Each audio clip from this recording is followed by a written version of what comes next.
If you've got a disc bulge in your lower back, then you've almost certainly been diagnosed with lower back muscle spasm first. This misdiagnosis frequently leads people to doing the wrong sort of stretches that make the underlying cause of the muscle spasm worse. Today, we'll show you exactly what you need to do to get out of pain, to understand the real cause of the lower back muscle spasm, and give you a concrete plan that's going to address this real root cause. If you're new here, welcome. I'm Michael Fatika, the lead osteopath and spine specialist here at Back in Shape. We help people all over the UK and around the world fix their back pain from home and get back in shape for the long term. Now, before we get to the plan, let's help you remove the confusion around muscle spasm in the lower back. Understand that muscle spasm is going to be there in your lower back if you have an injury. The muscles don't spasm on their own, and so they're always a secondary feature. And if we take a moment to think of an ankle example, how a right ankle sprain going over on the ankle could cause hip muscle spasm, it's very, very clear. We have some pain down in this area, which leads us to take our foot off the ankle. In doing so, I have a slight flexion or spasm in my hips and in my hamstring muscles, so my hip flexors and hamstring muscles, in order to take the pain, the weight off my injured ankle. With the lower back, it's no different. A lot of these things are reflexive in terms of we get injury in the lower back to these little segments here, maybe it's a disc, and it sends signals straight out to the muscles to tell them to tighten up. In other cases, it's a conscious muscle spasm, like in the ankle example with the hip flexors, where I lift these up to avoid pressure building up on my ankle. Fundamentally, though, it is that muscle spasm is not the primary problem. And if we're only saying that the problem of that muscle spasm in our lower back is the muscle spasm itself, then we are going to engage in practices and activities and exercises that are not going to be helpful because we're completely disregarding the reality of that underlying injury down there in the lower back. The difficult thing with this muscle spasm in the lower back is threefold. Number one, it's often an incorrect diagnosis, or rather an incomplete diagnosis. All injuries have muscle spasm, but the muscle spasm shouldn't be the focus. The second thing is we're constantly doing stretches, hugging and rounding over to try and stretch out these muscles.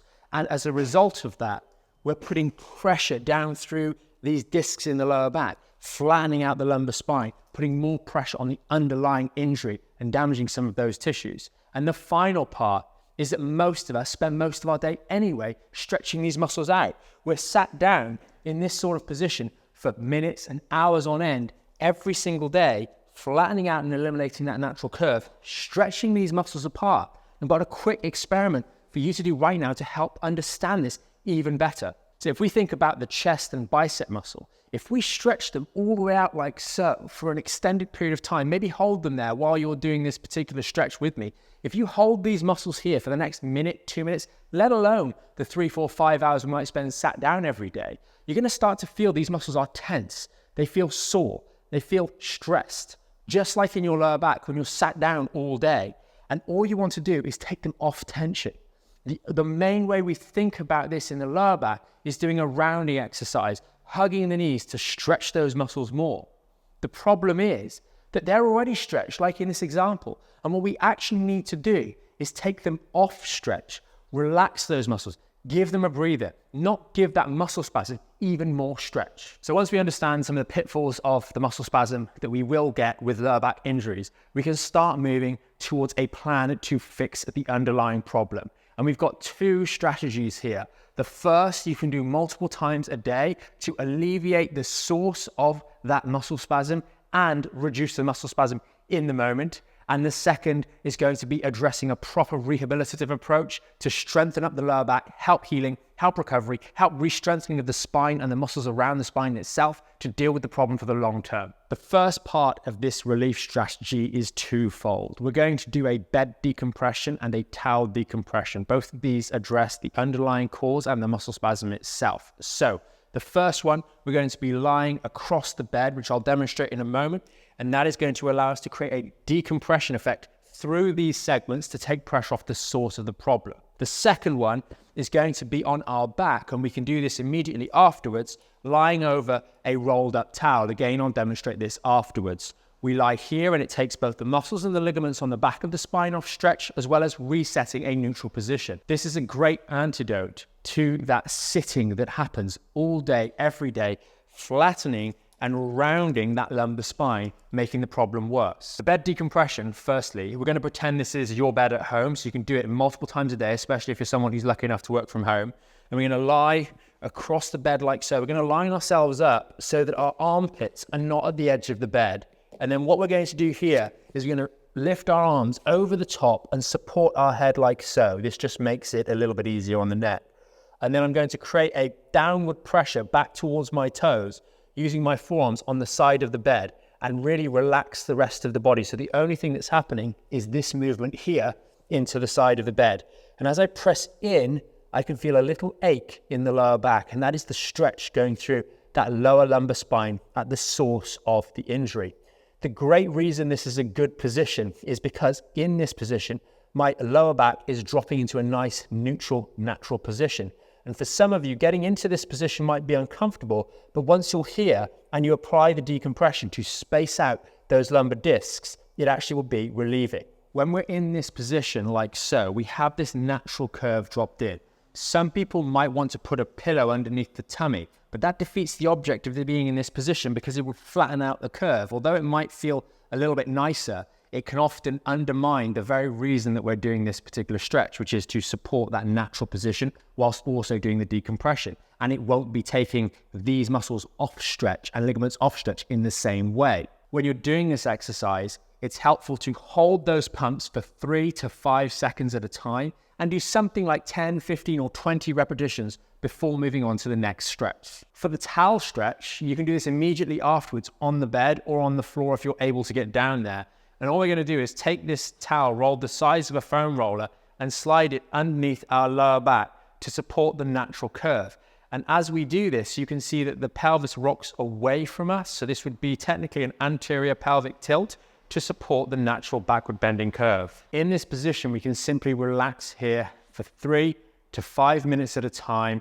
You can place your hands on your tummy and really just chill out completely. It's supporting that natural alignment, it's creating a little bit of decompression, and it's holding us with the muscles that are in spasm off tension, off stretch, and the same for the ligaments as well. It's important when you're getting off the towel afterwards that you are not lifting your bum, you're not twisting in an uncontrolled way, that you actually just roll your whole body to the side, stay there for a few moments, 30 seconds or so, and then pop yourself up nice and slowly. But at all costs, do not finish these exercises, these 2 stretches, and start rounding in child's pose, because that completely undermines the very reason that we're doing these stretches. This second part of the relief routine is about stretching and keeping the hips nice and mobile. And for a pro tip, if you're doing this, actually doing some vibration gun, if you've got the massage guns at home, over those leg muscles beforehand can make this even more effective. But what we're looking to stretch is 3 muscles. We're looking at our hamstring group, we're looking at our hip flexor group, and we're looking at our glutes as well. And there are 3 key errors that people make, which all come down to the same fundamental error.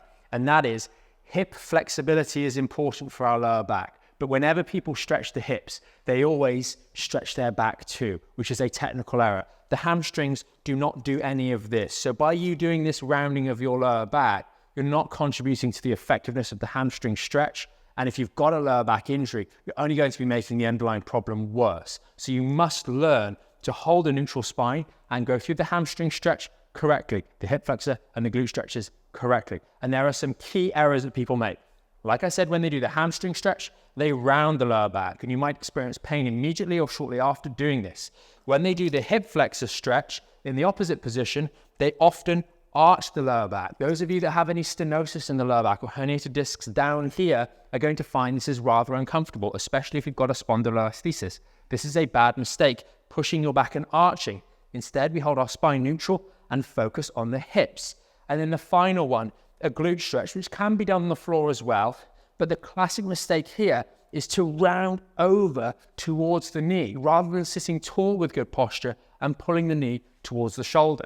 If you do these stretches correctly, they're going to provide that temporary relief that comes from improved hip mobility.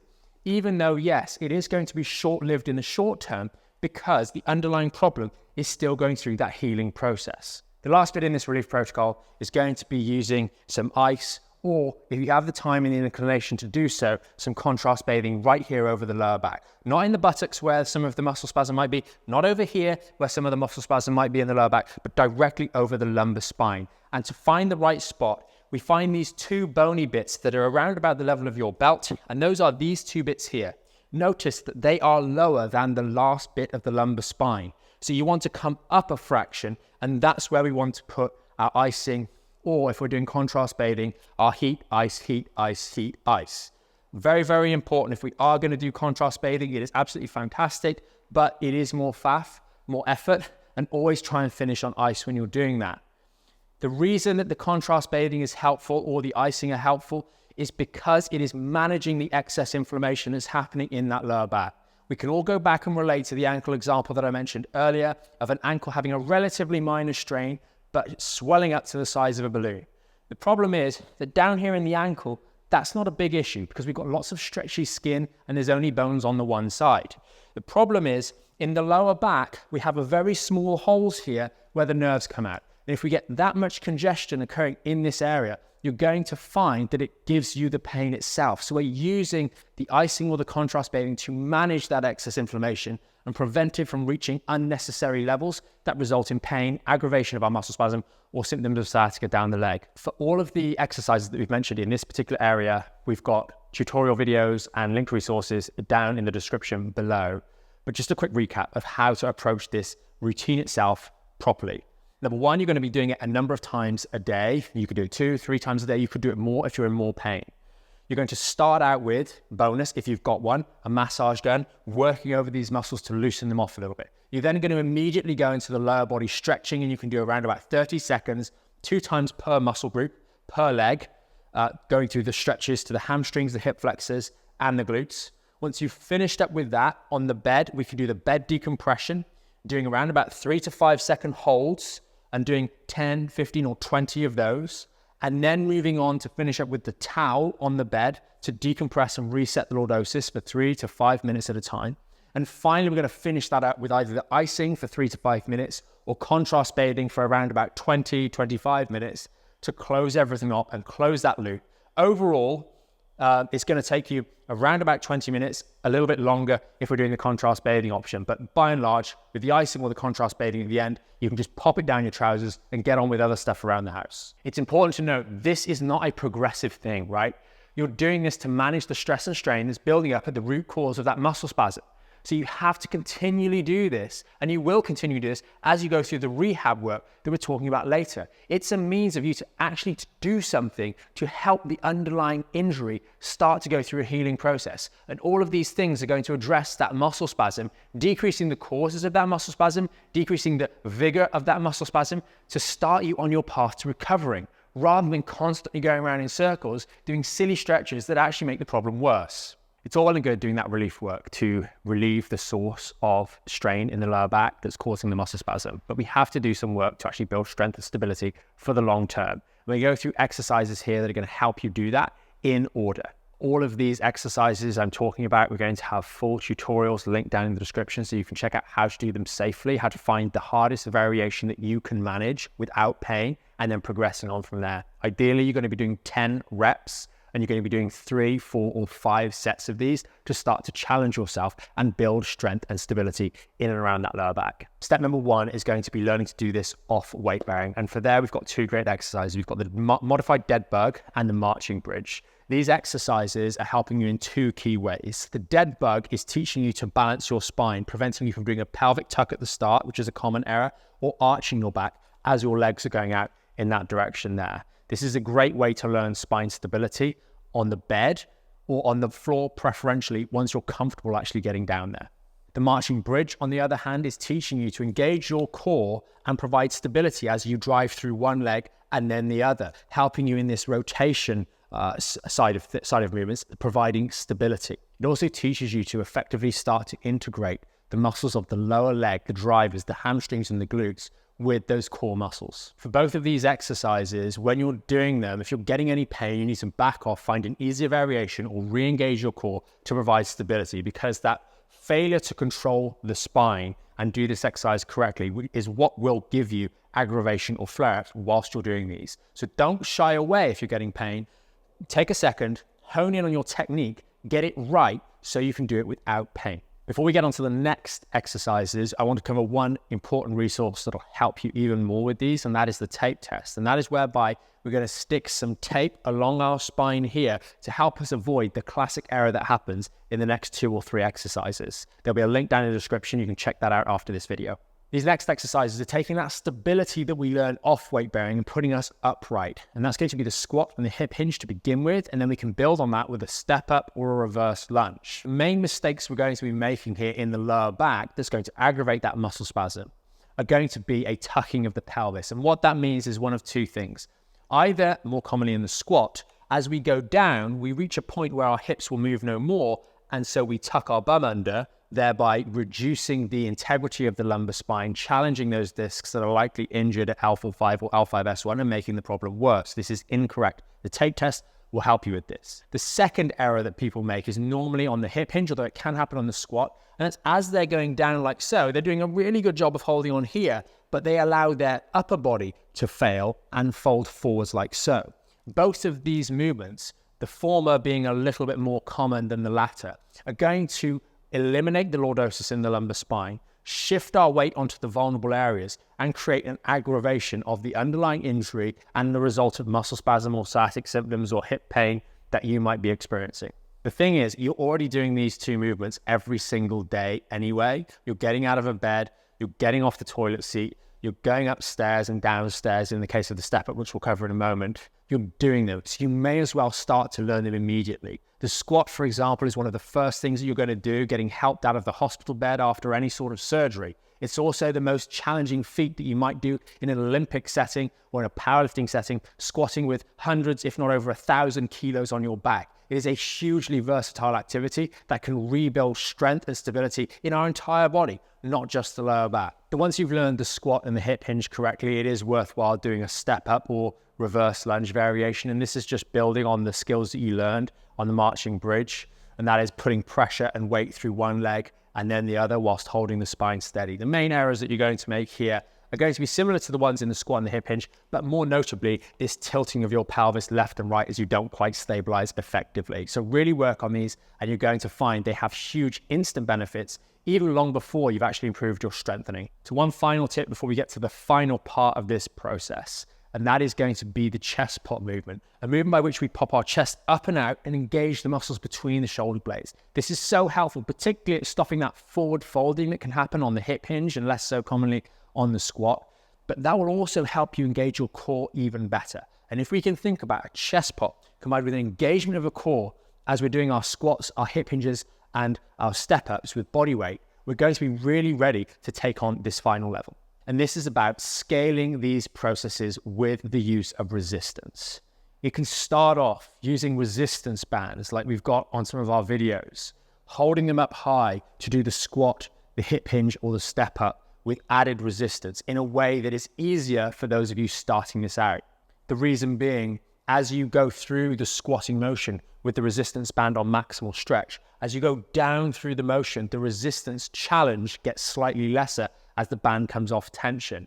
This makes the more vulnerable part of the movement, the bottom of the rep, a little bit easier and safer for you so that you don't get caught out with a weight, for example, that was perfectly fine up here, but as you got to the bottom, all of a sudden became very heavy very quickly. Once you got comfortable using the bands, you can move on to using kettlebells or dumbbells in a goblet position, held up here nice and tall. The great thing about this is this helps you get that upper body engagement on the back muscles with the core, and also the inevitable weakness in your upper body compared to your lower body is going to slow the rate at which you increase the weights. For some of you that have a history of weightlifting or doing exercise, especially with your legs, you might well find that you have a lot of muscle memory. That means you can increase the weights you're doing pretty quickly and your lower back just can't quite keep up. Remember, the injuries that we sustain in the lower back are injuries to tissues of a ligamentous nature or cartilaginous nature. They do not respond to training at the same rate as the muscles that we have. Having the hand weakness being a limiting factor in our progress can be quite nice at just making sure that those of you that move a little bit faster are slowed down a touch. The next step we can take is to move to a low hold, holding the weight between our legs, doing the squat and the hip hinge, and again, the step up down in that position. This will allow you to progress on further using those same sorts of weights, but again, your hands are going to become a limiting factor sooner rather than later, particularly as you switch over to using dumbbells, because you're just not going to have as good a hold as on a bar. And quick tip, for those of you that really want to work out at home and continue to work out at home, using the adjustable dumbbell sets can be a great investment. I know they are expensive, but they give you a ton of different weights from something like 3, 4, 5 kilos all the way up to 30, 40 or 50 kilos in a footprint of one dumbbell. And you can just switch and progress over the long term. And you can combine them really nicely with the use of something like a weighted vest to help you make real progress up to some considerable amounts of weight for the average person. The final step of this is going to be inevitable, and that's using a barbell, particularly for the squat and for the hip hinge. And this is going to allow you to continue to progress on things. Ultimately, this part of your rehab is something that never actually finishes.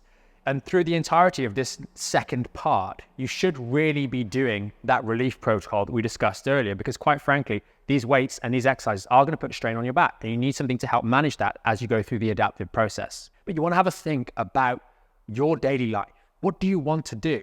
If, like me, you want to do sports such as jiu-jitsu, which put a lot of strain on your body, then you're going to need to make sure that your hip hinges and your squats are actually a lot more, because you could potentially have a 100-kilo guy jumping on your back, putting a lot of strain through the body.